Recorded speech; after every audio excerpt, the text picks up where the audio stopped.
everyone, and welcome to another episode of Pony 411. This is episode 13, and this is a special episode because season 3 has finally premiered. All right. Yeah. And on this episode, joining me are LordFunkyFist.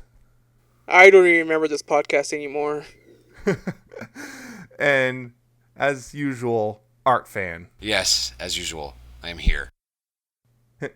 And I am this week's host, Nemesis, of course.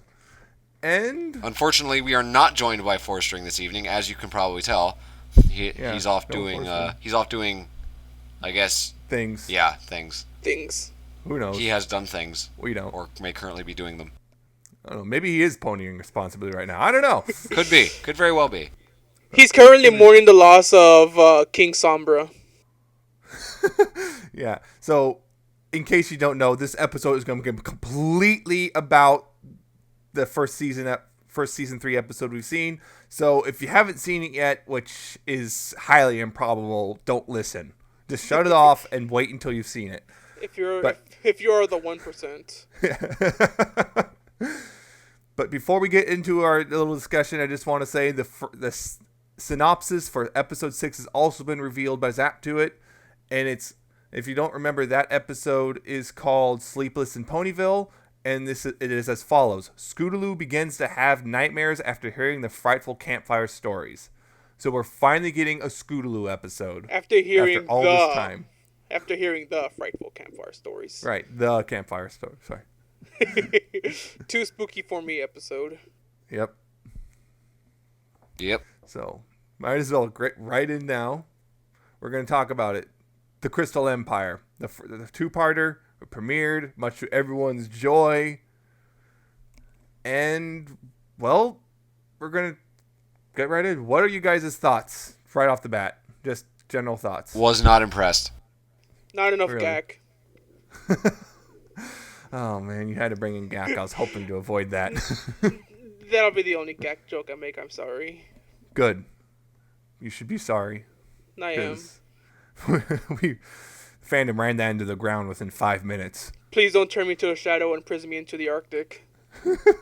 Oh, that was... Oh, I have some words about that, that's for sure. Oh, boy. Sounds like someone overhyped themselves about the villain. No, I didn't I just expected better. Right. So, well, the episode was simple. Two-parter basically starts off, Celestia and Luna talking to each other, talking about Twilight.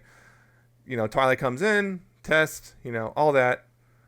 She and her friends go up to the Crystal Empire. They see the shadow thing. They run in, crystal ponies, but they're all like sad and depressed and their memories suck. Because of their lack of pony episodes. I guess. They got depressed waiting so long. 6 months. Which felt like 1,000 years, am I right? Yeah. Aha. Yeah, so... And then, well, they're in there. They're trying to figure out what happened and how to keep this place under protection. Because, well, Cadence is now, like, really in bad shape because she's just having to constantly keep this huge bubble up around this place, which I'm wondering why it's not Shining Armor putting the bubble up, because that's what he's supposed to do, but... Shining Armor apparently was busy wandering around the Arctic waiting for his sister to show up the whole time, because he was just there. Yes. He said he was looking for trouble in the Arctic, so... Well... I guess he was patrolling. But I guess if you want to get technical, I think his armor protection magic only works against physical, and maybe it doesn't work well against magic, like King Sombrero. So I think maybe Cadence was better because she has the power of love and friendship and magic and heart and everything. So that probably what keeps him at bay and stuff like that. So I don't know. So anyway, Twilight and her friends go off. They have to find out how to protect this place. They find a book in the library, which of course Twilight's very happy. And they find out, they have to put up a fair, and that will help charge the Crystal Heart. And then so they make the fair, and then they find out they don't actually have the Crystal Heart like they thought they did. They thought they could just make something, and oh wait, no. So then Twilight has to go off and find it. Her friends have to keep the Crystal Ponies from finding out, and So Twilight goes off alone, or almost alone. Spike tags along. They get the Crystal Heart through a bunch of stuff. Trying to find it through a bunch of traps and weird rooms and magic and all that, and a door that apparently shows your greatest nightmare, fear, and all that stuff. And she gets it, or eventually Spike has to take it, and they, save the day, all that stuff. Sombra's defeated, and they go home, and Twilight has proven herself. For something. Yes, because but for what? That is the question we're going to find out over this season, isn't it? I guess so. All right. I want to hear this, though. Art, why do you not like this episode? Well, first of all, they try to build up King Sombra to be this really bad dude. He's a freaking cloud for like the whole show, and then just like goes out like a punk, gets defeated way too easy. He does nothing except be a cloud and growl at things and turn things into dark buildings and whatnot.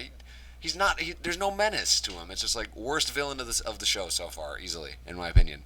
Especially with all the hype that they put around him. Well, I don't really recall a lot of hype around him, to be perfectly honest. They almost never mentioned him in anything. Well, in that case, I could see why. Because he does nothing worth mentioning at all. Well, that means they didn't hype him at all. He was just there. This is something that I noticed. Okay, a lot of people have pointed this out, and I agree with it. It's that he's just there to move the plot forward. He's not really important, and that is okay because this hit is not about him. See, people talk about if they actually devoted more time to him, it would weaken the story which they're trying to tell, which is about Twilight and this test she's trying to do. Yeah, I understand that, but it's just like I have this issue with all the major villains when they kick off with these two-parters. The villains in the story, like they build up how bad these people are supposed to be. And then when it comes time for them to actually be revealed and for them to fight, and it's like they all go out so easily. Nightmare Moon, Discord, Sombra. It's like they don't really. Like I said, they go down like punks. There's just like I feel when I watch these two-parters, I always feel it's very anticlimactic for a way to kick off the season. I'm just like, well, okay.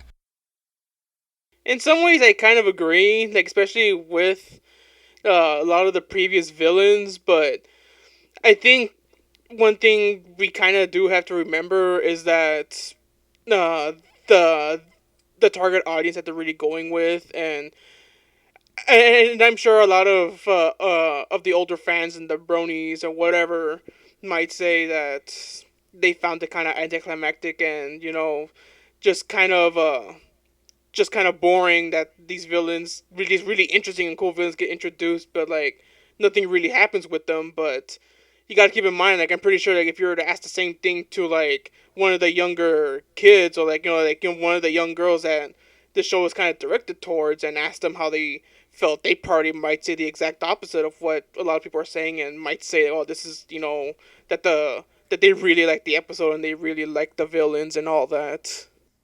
In this case, I just feel that villain was just I didn't really hype him up. I realized pretty early on he was not going to be a huge thing. Because they almost never mention him in any previews. He's not even mentioned in the synopsis. Unlike say Discord, he was shown in previews. He was mentioned in the synopsis of the episode. He was a huge thing, and he actually almost won in his episodes. So.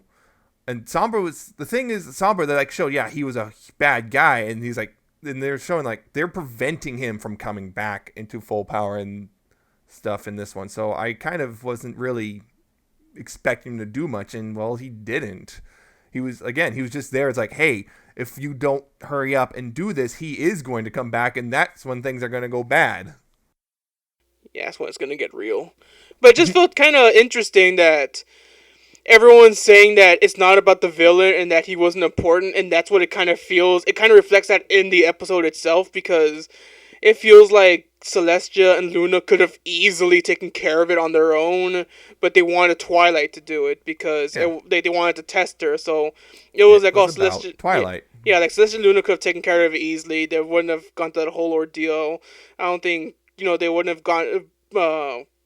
King's Sombra wouldn't even gone as far as he did, like almost getting the Crystal Heart, because they probably knew everything ahead of time. But to them, they were, Celestia and Luna, he was probably, a pretty insignificant threat. But yeah, like I was saying, this was all about Twilight taking care of everything, and so it's kind of like just having like just this kind of minor annoyance to you, and just having someone else take care of it, mostly just to see if they can do it actually, for to kind of prepare them for something bigger. And that's probably Right. that's one thing I have heard, like that that something bigger is gonna happen down the road. Or I even like some people are saying that maybe King Sombra might even come back.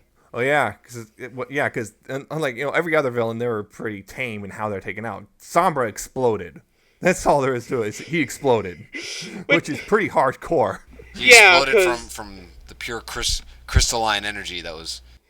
Yeah, and but people have pointed out, and I noticed this, is that when we see this scene where he explodes, you see his horn kind of fly off. And earlier in the episode, a piece Yeah, of his horn broke off and started actually corrupting the Crystal Empire from within. So yeah.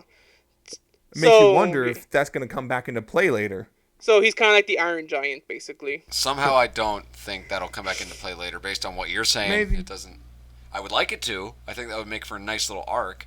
If you have we go through our paces with this apparent arc of Twilight being trained, and at the end, Sombra, maybe his horn flew somewhere near Equestria. Who knows?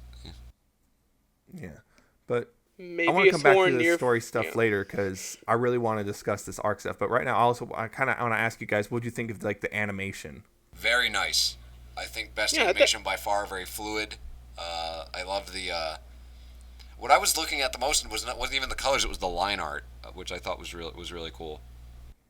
Yeah, the production value seemed to be pretty much on par with everything else, and with this, it kind of looked a little bit better because of the Crystal Empire and the Crystal Ponies. They all had more. They weren't as simple as everyone else. They weren't just plain kind of cartoon colors. They were. They were very detailed, and they had like a glossy look to them, especially later on in the episode when they got their gleam back and they got brighter and everything. They got more detailed, so it looked like they put a lot more work into those models. So, and the Crystal Empire and everything itself looked really good. So, yeah, it was pretty much on par, but there was a lot more stuff going on. I noticed the animation just seems really good. It's like it's a huge.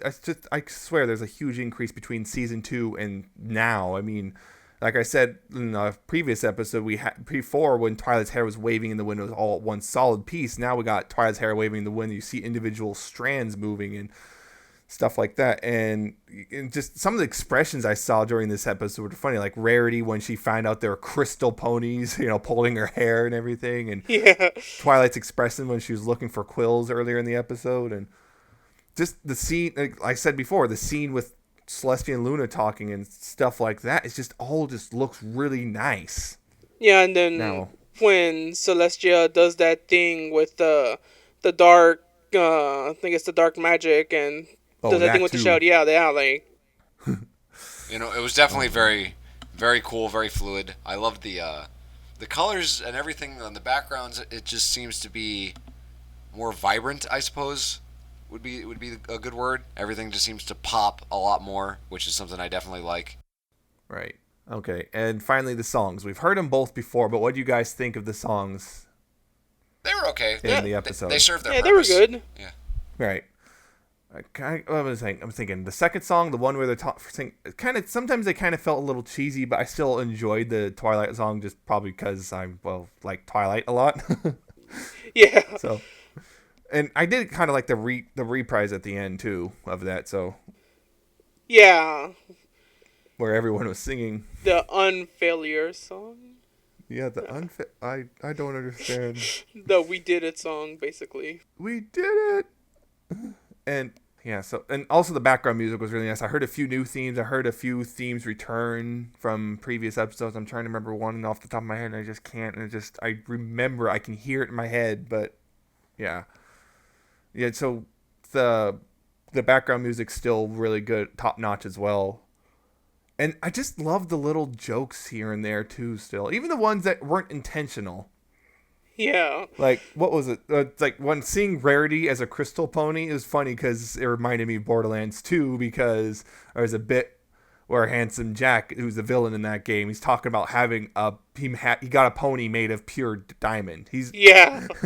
And he calls him Butt Stallion, even though it's a girl. One must wonder, Or her. was the game inspired by the show, or was the show inspired by the game? Well, the thing is, I don't know, because the game has pony references, including mention of Fluttershy in the credits. So it would not surprise me if someone just kind of did that, just kind of as a slight thing, but it wasn't. And of course, immediately after that, people drew fan art, and of course, they picked Rarity because she's the one with diamonds on her butt.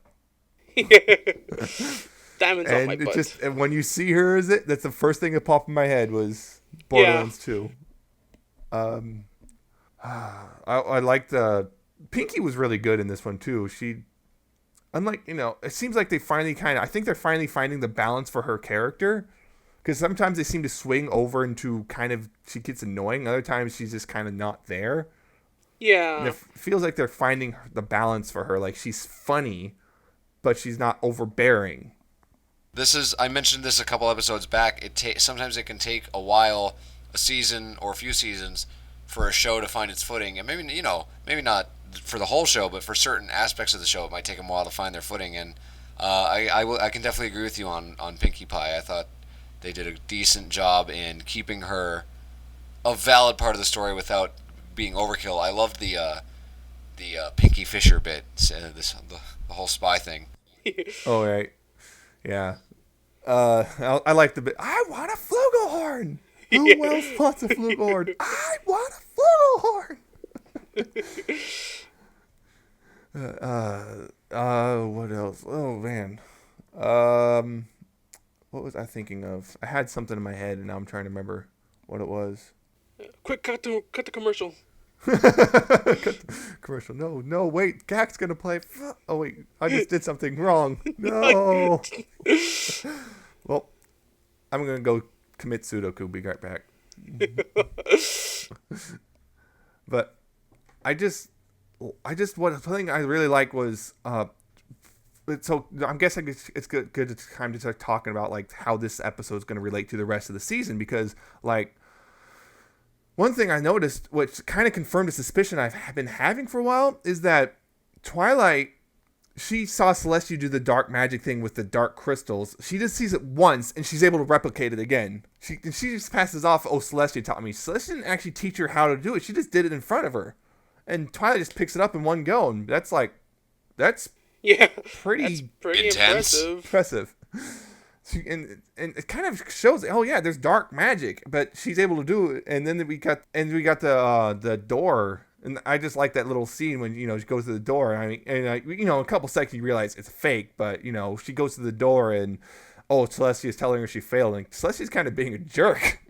Here's what I think would be really cool if it came back around in the show. The fact that the dark magic can be used by Celestia, by Twilight, whatever. What if that comes back around? What if Twilight being so young, what if that starts, if she tries to do it again at some point, it starts to like consume her and change who she is, and that's when her friends have to try to. The thing is, that would kind of be cool, but I have a feeling that will go a little too far for this show. I don't think they'd actually go down that direction. Yeah, but they can do it without it being like super serious, you know what I mean? Yeah, but I really, not at least not this season. It seems to imply, because like so there are 2 commercials that aired as well for season 3, and one of them mentions that Twilight's gonna find out her true destiny, and I don't think they're gonna go ahead and make her dark if she's finding her destiny. Yeah. Very, very true. So it's about Twilight's growth as a magic pony and stuff like that, and it's just, and also the anti-gravity spell. It's like, that's pretty impressive, and she levitated herself finally. That's something that Faust said she always intended to do, and she's finally doing it. She can levitate herself. Yeah. Yeah, no, definitely. Everyone just kept forgetting she could do it. Yep. It's just, I'm really excited. I mean, this is my favorite character, and she's really gonna get something huge going on for her. And Alicorn. Something cool. Someone actually messaged me on Steam, and Oh, my friend of mine, and he actually messaged me with a theory, and his name's Alcatraz. And here's the thing: here's his theory about like that dark magic and stuff. He said, because at the beginning it shows that Celestia and Luna banished Sombra way back when 1,000 years ago, so it's obviously before Luna became Nightmare Moon. He said, what if Sombra's influence was what caused Luna to turn into Nightmare Moon? Because that's kind of going into what Art said about the whole corruption thing. Because it kind of just... And also, that also kind of makes sense as to why Luna seems so apprehensive about Twilight going, because she's worried that Twilight will get corrupted. I've actually heard that too. That's suggestion or theory. That's a pretty cool theory, but honestly, I don't think that's the direction they're going, as cool as it sounds. Although, that would make for a good fanfic, I guess. It definitely would. It would make... It's something that I'm sure crossed the minds of a writer at some point, and Yes. Because, nothing's ever... When it comes to writing a show, nothing's ever... Or even anything, really. Nothing's ever set in stone. Yeah, and also nothing's ever thrown away, because there could always be a place and time to use that idea. Right. So, another thing, since this is the opening for a story, a season-long story that's going to happen over the next 12 episodes. This is basically the first chapter, which is why I think I'm also okay with the fact that Sombra was kind of there. Yeah. Was because it's like, for me, he's like the equivalent of, like, say, Bon Voyage in The Incredibles. That villain who showed up in the beginning. He's just there. There's no backstory. There's nothing. He's just there. He's just there to help push the plot forward. And and Sombra's here to just push the plot forward of Twilight doing this. Like I said, I'm probably going to keep hammering this. But, it's just there to push the plot forward. So he's just kind of in the beginning. So we're probably going to see more stuff with Twilight going down in the next later season. I'm willing to bet the next thing we see is the Trixie episode that's coming up, which is Magic Duel episode 5. Because that could be cool. There's that picture now that shows the background where Ponyville's been Trixified. There's banners and statues of Trixie everywhere, and and also in the commercials it showed that it's obvious in there, like, Twilight turns Applejack and Rarity into fillies. What kind of power do you have to do that? I don't know. So that seems pretty significant. Because otherwise, it's like, oh, you can stay young forever. All right. No one ever dies. The fountain of youth.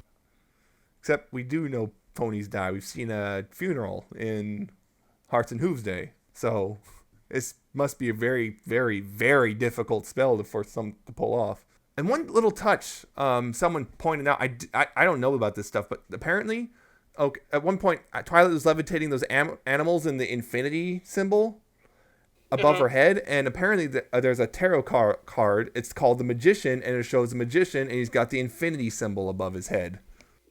Oh. Clever. Very clever right there. I had no idea. Yeah. The only thing about tarot cards I know are about House of the Dead. But yeah, I don't know anything about tarot cards either. Just someone else pointed this out. So I thought that was pretty interesting when I found out about that. And also, one thing a lot of people I've noticed really like is the fact that Spike actually does something useful. He actually participated in a song, and he actually kind of helped save the day. Yeah, he kind of helped. It's like Twilight's trying to get the crystal heart. Oops, gets trapped because she was so focused that she didn't think to stop and check for traps. I guess she failed her spot check. But Rookie mistake.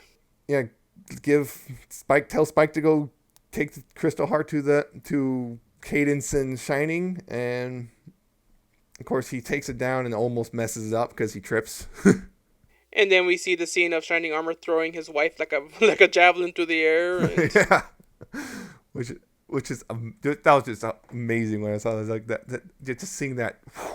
Just like, she just makes herself into a missile. Ah, man. I got a smile on my face because now I'm thinking about when I watched it. I kind of want to watch it again now, actually, just because I want to be able to comb through it and start picking out more stuff to look forward to, because this is coming up again, but I'm almost certain at this point, like 90% certain, that Twilight is going to become an alicorn by the end of the season. Yeah, if it kind of feels like that, and because we've seen like a thing or two pop up, like official Yes. things with Twilight with wings. Yeah, I mean, we got Then the plushie. We have that picture from the trade show. yeah, I mean, those two things. And then we got this stuff talking about Twilight's destiny and her whether true she's ready. potential. Yeah, Yeah, potential, reaching all this stuff. And it's going to be the season-long arc. Everything just seems to point to this sort of thing. And I think a lot of people who are resisting at this point are just, I don't know. I've seen a lot of people just saying stuff like, if this happens, the show's going to jump the shark, or this is going to be horrible, you're going to mess up the characters, and or how is this going to work? I don't understand. And I'm just seeing, this is the same stuff I've said this before, this is the same stuff I saw when we found out about Cadence and Shining Armor. Same exact arguments are being thrown around. It's just, people were saying, oh, this show's jumping the shark, because now we got a third alicorn, and why does Twilight have a brother? That's just dumb, and I don't understand I don't see how the writers can pull this off and make it good. And well, A Candlelight Wedding is why they consider it to be the best episode of the series. yeah, exactly. So I don't think I guess I'm just saying is trust the writers. I'm pretty sure they thought this through. They're not going to just throw this out there and it's like, yep, that's that, and just Yeah, do sure. it Why not? in a poor- We got the time to do it. Why not? I don't think Hasbro's just gonna. I don't think this is something that Hasbro would say. Oh, just give her wings. We need to market it. I don't think Hasbro would do that. I mean, it's like that's kind of expensive to make a whole new toy mold or something for Twilight. So they wouldn't do it unless they're. Well, it's like, well, look, we're gonna do this, so why not? Yeah, it'll be interesting to see if that assumption is right that she'll be made an alicorn. Yeah, it will be. I'm at this point. I'm 90% certain, but especially at the very end of the episode, there was this little book that appeared that like Luna conjured up or something at the very end of the episode. Yeah. And people are like, "What's the book?" And I'm pretty sure that book's gonna come into play later. Something about that book is gonna involve in Twilight. What's going on? And so, of course, someone pointed out it's got a star and it's got a swirl on it. So I was like, "Oh, Star Swirl the Bearded." So, who knows? Someone's like, oh, she might just become like the mage, or court mage or something. I'm like, I don't know. Yeah. Interesting to see. Oh but yeah, then, for sure. Yeah, but then it kind of, the question that kind of comes up then is like, if they're preparing Twilight to, in fact, to become an alicorn, then why? Why? Who knows? Maybe it's just a natural thing. It's like eventually she's going to become so powerful and they just want to ease her into it rather than having her freak out. Who knows? Yeah, because then like one could also say that this could also just be like Celestia looking for a replacement. Yeah, there has been that line of thought. It's like the reason Twilight is Celestia's personal student is because she's being bred as a replacement for Celestia, which would be interesting. Yeah. Of course, it does beg the question. A lot of people are worried about how will this change the show dynamic if this happens, because it's at this point we've got all but confirmed that we're getting a season 4, and it's like, well, if there's a season 4 and Twilight's an alicorn, how is this gonna affect things? I think the only personal worry I have is like, oh my gosh, that means they're writing Twilight out of the show. I don't think. I mean, unless Tara Strong's contract will be up and she doesn't want to do the character anymore, then yeah, I could see them writing her out of the show. I really doubt she doesn't Yeah, want to do like, the character. She apparently loves this character and loves this fandom. So I have if her contract expired, I'm pretty sure she's very much willing to keep going and renew it. Right. Exactly. I don't think they'd write her out of the show. I said this a couple episodes ago as well. I think what it might come down to is Celestia is going to give Twilight the choice to be either this or remain with her friends how she is right now, or something like that. I mean, it seems like stereotypical because that happens a lot, but it's just, I kind of feel like that's the direction it's going to go in. I'm still interested to see either way, but I kind of get a feeling that's what's going to end up happening, because Twilight's not the type of character that's going to just not be around her friends because, she's an alicorn and has these hundreds of other responsibilities now. She's going to want to hang out with her friends and associate with her friends. I just noticed it's like people just assume, and it's probably because the only 3 alicorns we've seen are all print royalty. So it's like people are like, well, you're alicorn, obviously now you're royalty. Now you got to do other things. I'm like, we're not actually 100% sure that's gonna happen, are we? No, She might no, I actually suppose not. just stay in or an Alicorn now, just stay in Ponyville and do whatever. It's like, I can't really force you. Very true. Yeah. So who knows? Yeah, but then, like, they already have Celestia and Luna. So, like, I'm pretty sure they're pretty good on royalty for now. Like, maybe somewhere down the line, yeah, like, they're gonna be like, okay, well, we gotta get you up and training with all this royalty stuff, but I guess for now, like, they'll probably just kind of use her as they were using before, just like every now and then when they need assistance. Just if they can't get Cadence or Shining Armor, then most likely they'll also get the help from Twilight. And Is that I don't know. an ancient evil is threatening the security and safety of Equestria? Send a college student. It's like, oh yeah, that other thing that I banished a couple hundred years ago is coming back. Oh, We should probably yeah. get rid of. So yeah, that hasn't been really working out for them, has it? Yeah. Well, I'm wondering if the elements of harmony are actually going to come back into play at all this season too. I'm sure they will, because apparently Discord's going to be coming back in some form, Yeah. because John Delancey's done recordings for it. So. That's another thing I'm Yeah. wondering is like, he's coming back, but what capacity is he coming back in? Yeah, because I've heard like it could just be like flashbacks because there are some unused lines that he had. So it Especially might with just be what- that. Four-String mentioned that one of the writers said something about a Luna, or something talking about what Luna's been doing. And I'm just wondering also, they're going to have a princess-focused episode, or maybe princesses and Twilight. I don't know. That We would really be. don't know. We still got, I think, 4 episodes that have not been announced yet. Yeah, because that would be interesting. Like, just an episode just focused on Luna and Celestia. Just mainly because we don't see as much of them, and especially of Luna. So it would be interesting to see a little bit more of them and maybe learn a little bit more about them. Oh, it's going to be interesting for sure. It's all going to be interesting. And so far, we're not getting any. So far, we got the first 9 episodes are going without a single break at all. So it's every week. So we're not going to have to wait too long. Right. Yeah, so eventually, down the line, we will eventually start to see more about what's in store for the last few episodes of the season, and from there on, I guess everyone will just start deducing and just thinking of every possible thing that the show could be leading up to. Right. Trying to think. Okay, so I guess anything from the episode that like really stood out to you, just in one thing in particular, or anything that you really liked or thought was funny or whatever. Anything? Rarity and Pinkie Pie's little spy bit. Yes. Pinkie for that one bit, Rarity for the whole episode. Yeah, Rarity was really good in this episode. I was kind of surprised.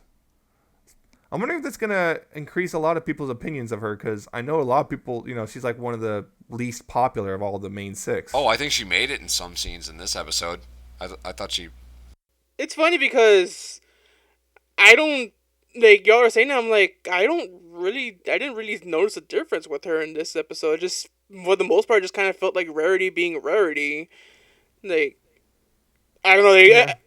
I think the only the only thing I liked from her was towards the end when they kept trying to stall them and all the crystal ponies, and Rarity said like, oh, she just made that one hat made out of like 3 pieces of straw, and then like out of like something else, or Well, yes, a drinking straw. yeah, the drinking straw, and then like 3 pieces of, I forgot what they were using, like I forgot whatever baskets are made of. I forget. Yeah. Reed, I think. Reed or something. I don't know. I also like the jousting bit, just because Fluttershy Yeah. says no, and Rainbow Dash, you're doing it.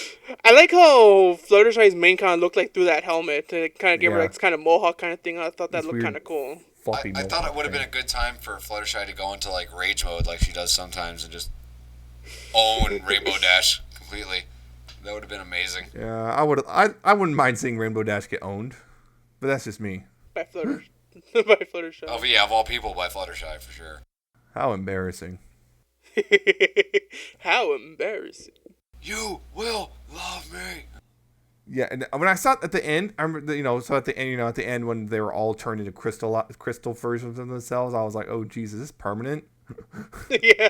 No, yeah, I was like, there's no way that's permanent. No, they're changing styles. Although Rarity wants it to be permanent, of course. Rarity will vacation in the Crystal Empire quite a lot. She probably would. No doubt.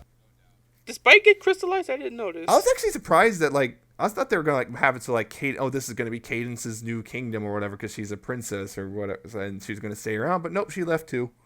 So it's like, who's in charge of this place now? That old librarian pony. It's a communist community. The people run everything. So. Oh dear.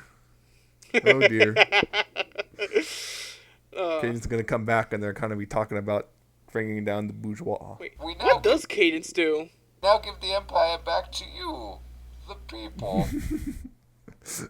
What does Cadence do? I know every time we see her, she's always kind of hanging out with Celestia and Luna, but yeah, we don't really know. She just knows that she's the princess of love or something, I guess. Who is? And love is everywhere. Cadence. So she just, yeah. I thought you said Luna for a second. I was like, Luna's the princess of love? What the? Actually, funny, a lot of fandom would suggested that before Cadence was around because, the whole Moonlight, romance thing, so a lot of people suggested that, but then Cadence came around, that kind of destroyed that idea. Shot that one down. Yeah, a lot of things. It's so funny because it's so funny how often things get destroyed by bits of fandom get destroyed by this show. It is delicious when it happens. Oh, yes.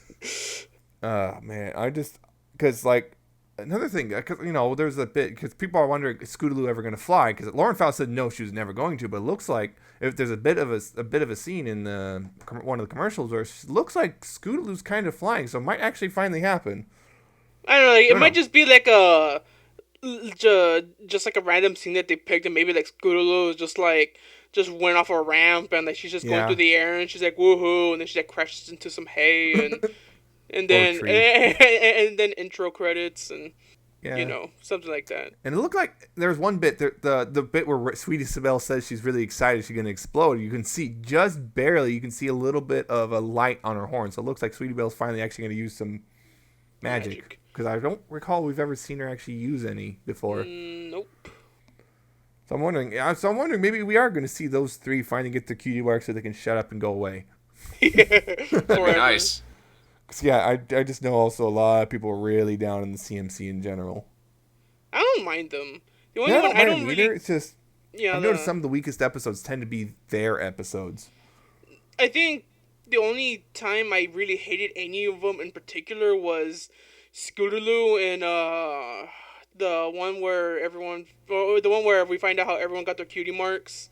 Oh, yeah. Just because she was really annoying about, Rainbow Dash this, Rainbow Dash this, that, and oh my god, everything like that. I'm like, oh my god, just shut up.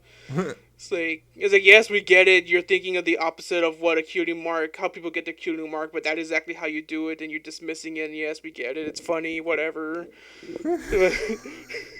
But one thing I do want to say is, I know a lot of people... Like I was saying, we're disappointed in Sombra and everything. The only thing I will say is that I know a lot of people said they don't like how he looked, and I don't know. I guess I disagree. I kind of like how he looks. It's just I'm pretty sure if we got more with him, people would probably be a little bit more lenient on him. But yeah, I was like, I didn't really care for much how he looked. I thought he looked pretty nice. I guess that's a good thing to talk about. It's his design is just. I'm kind of indifferent. I mean, I don't actively hate it or anything like a lot of people do. But a lot of other people I've noticed kind of actually like it. It's just he's okay, I guess. He's not offensively bad or anything. Yeah, the Discord and Chrysalis were pretty well designed because they looked so different. But Nightmare Moon, she's just a palette swap of Celestia, and I don't see anybody saying she's badly designed. She's just the exact opposite of Celestia. I recall, Nightmare Moon is actually, designed slimmer than Celestia. I'd have to look on them side by side, but I'm not saying that they're, exactly the same model, but, they're, Celestia's this tall white pony with an Aurora Borealis hair, but, Nightmare Moon is this tall, slender black pony with, with a mane that looks like the night sky. It's right. It's not, it's... Still both really well designed, but it's just... It just kind of shows the whole polar opposite thing, I guess. Discord was well designed because he doesn't mesh well, which makes sense. He's supposed to be chaotic, so it makes sense that he doesn't mesh well. Yeah, and I have to wonder, 'cause I know Lauren Faust, I know, from some of the stuff that she's, shown from her artwork, I know she worked on some of the design for Discord, and I don't know if she did any for Chrysalis. No, Chrysalis was someone else. I remember there was an interview way back when they got someone to design her. But it Yeah, wasn't Lauren Faust. I recall actually though, Lauren Faust actually was the one who like did the complete design of Discord. Like she just designed it and said, "Here, this is Discord," and everyone's like, "Okay," and they just accepted it. yeah, and so that makes me wonder, like, uh, I guess it's because again, Chrysalis kind of follows the same model, not model, but like the same thing of it being this tall pony, but they just gave her a different look, and that ended up actually working. But I guess because she's so alien looking that it works for her character. But I guess for Sombra, he's a unicorn, Yep. so and he doesn't follow the same thing as Celestia and Luna. In fact, I don't know if we ever get to see him in comparison to them. So I don't know if he's as tall as them, or maybe No, he's he a little. looks based on his dimensions. I think he looks to be about like Big Mac sized. Yeah, maybe a little bit taller than the ponies, yeah, for sure. But I guess it's because of that he looks so much like the ponies that people are gonna draw that he just looks so bad Oh. because of that. Well, speaking of pony designs, I almost forgot we got those weird horse looking that they look like actual horses in that commercial standing Yeah, next to like, Celestia, and yeah, I people are noticed wondering what's up with that. those. Just wondering what's up with these horse things, and I think someone pointed out they're like Arabian horses, so we might be. I'm not sure what's going to happen there, but we'll find out because they're with Celestia, so they must be important, or at least. I'm willing to bet they're like foreign dignitaries or something. So Yeah, exactly. I mean, which is something I'm really hope like that'd be nice that they do, like they expand on the inhabitants of the world that they live in, because we do see more of it in I already forgot the name of the episode because you said it earlier, the Mystery Express Mystery on train the thing. Friendship Yeah, Express. Mystery on the Friendship Express, where we saw another Griffin, and he looked completely different Oh than yeah, Gilda. that reminds me. I saw Griffin statues in the Crystal Empire. Or Yeah, like it's by the like library, there's Griffin statues. I'm like, oh okay, that's a nice little touch. yeah, because so far all we've seen are like besides like villains, or like evil bad things in general, like the Diamond Dogs or Timber Wolves and stuff like that. The only sentient talking creatures we've seen are just the ponies and griffins. And there's a And Minotaur. yeah, and of course, and the minute and the Iron Will. But it should be nice, I guess, to see them expand more on the types of creatures that live in that live in either Equestria or the just the world in general. And it'd be interesting to see, I guess, like where they come into play, like what part they're from and everything. And Yeah, it'll also be interesting because this is the first time Lauren Faust has zero input. yeah, because she did have some with season 2, but I can't Yeah, remember she how signed much. off on all the episodes. I remember when people freaked out and said, why is Cadence an alicorn?" And she said, well, when I saw the script, she was still a unicorn, so they changed it at some point. But It yes, still this is the worked. one she's zero input, so it's going to be interesting where they take the show compared to where Lauren would have taken the show. Because we're going to see, it looks like we're going to expand the world of this place. We're going to see more of the mythology and more of the just more. And of course, it looks like they're also willing to make a few more jokes kind of aimed more at us, like we saw with Pinky and the Generation 3 face, Yeah, which is and terrifying. then they weren't as fond of that as either. Nope, they weren't fond of it either. So yeah, because most people are well aware of G3 is considered G3 and G3.5 are probably considered to be the worst of My Little Pony, bar none. Because there are people out there who will say G1 was actually pretty good. Well, I didn't think they were that bad. No, just kidding. Art, okay, I should give Art's address out just so people can go, burn his house down. Go give him his Yes, thoughts I in will a give very you my polite way. I will give you my address. Hey Nemesis, what's Fusion's address? Oh. I think people But are yeah. going to notice when, we know that you live in America and you give a British address. What are you talking about? I've lived in Britain my whole life. Oh God. Oh God, don't start. Don't start. We have British listeners. Don't offend them. I'm sorry, All guys. but 2 of them. I'm still working on my Alfred Hitchcock impression too. So just Don't do that. Just stop. But back, well, what you said real quick about, it seems like they're expanding more on the show and everything, the mythology and everything.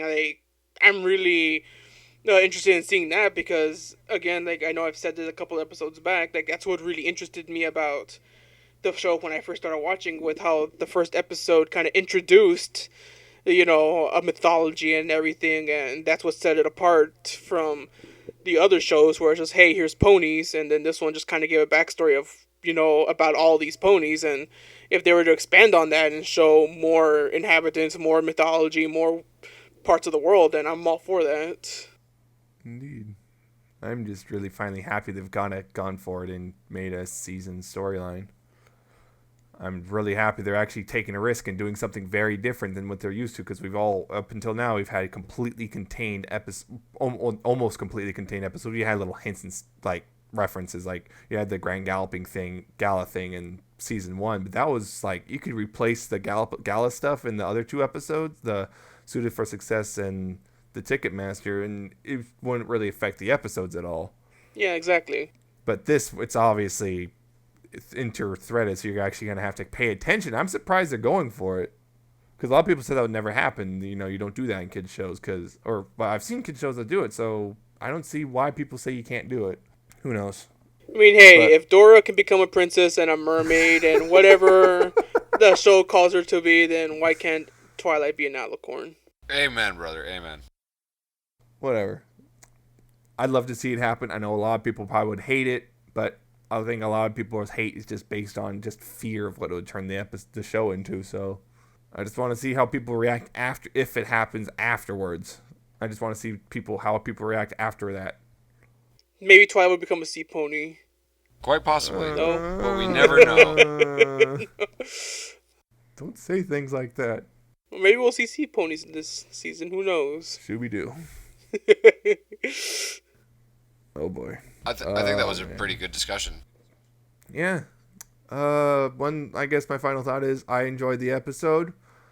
The villain was weak, but he didn't have to be strong because he was just there to move the plot forward. So I do think that there are definitely still better episodes. I still think, say, A Candlelight Wedding was a better 2-parter overall, but I still really enjoyed this one, and I'm definitely hyped now. I'm definitely hyped for the future of this season.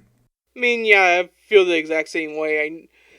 I felt the 2-parter was okay, but knowing that it feels like they're gonna build something towards something much bigger, then I'll be forgiving of that. If it means that there's gonna be a bigger payoff down the end. This is just chapter 1. Exactly. Of the story. You can't you can't expect the first chapter of a story to be as big and magnificent as like the last chapter or whatever. Guess that draws our discussion to a close.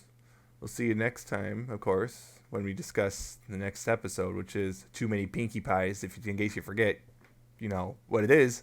Pinkie finds a mirror and clones herself to try to spend more time with her friends. That's sure to be horrifying, probably. Oh yeah. So of course you can. So of course you can follow us on Twitter. We're at Pony411.